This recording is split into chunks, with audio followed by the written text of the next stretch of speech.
So I was walking by Yonge and Dundas with a brown friend of mine, and when this middle-aged white guy came up to us and just accused my friend of being a terrorist.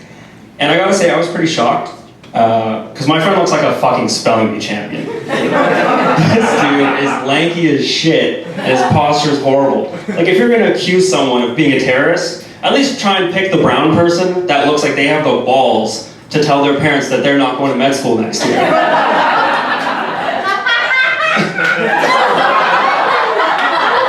Alright, thank you.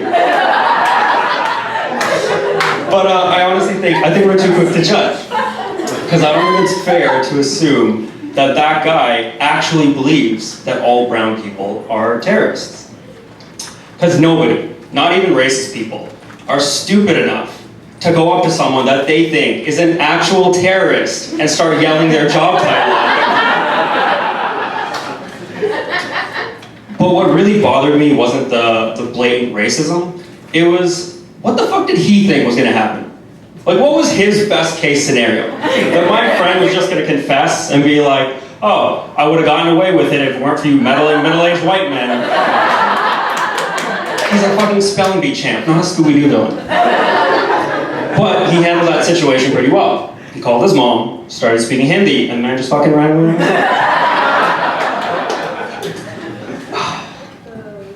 So a couple years ago, I used to be one of those people that worried about everything.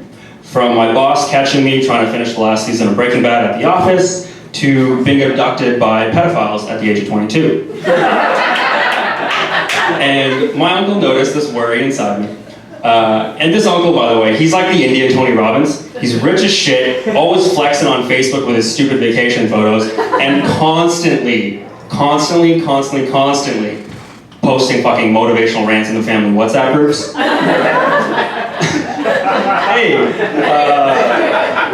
Yeah, so he pulled me aside, grabbed me by the shoulders, stared into my soul, and said, life is short, and we're all gonna die one day.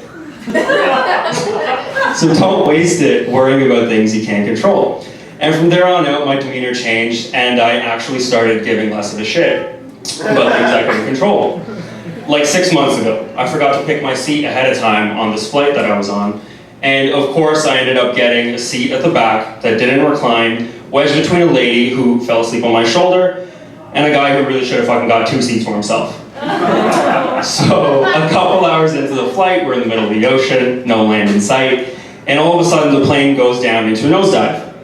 And it starts shaking like it just got Parkinson's, oxygen masks are coming down, babies were crying, atheists were praying.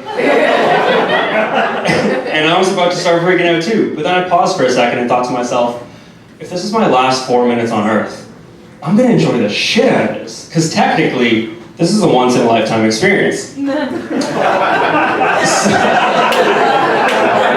So by this point, the lady sleeping on my shoulder woke up, and she's screaming, she's crying, she's flailing her arms, and I was not about to let this bitch ruin my last 4 minutes.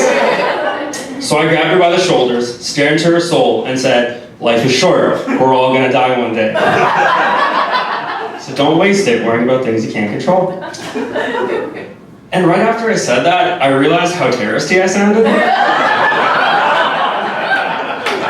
And just as she shouted the T word at me, the plane came back up. And now she looked even more terrified, because I don't think she realized, what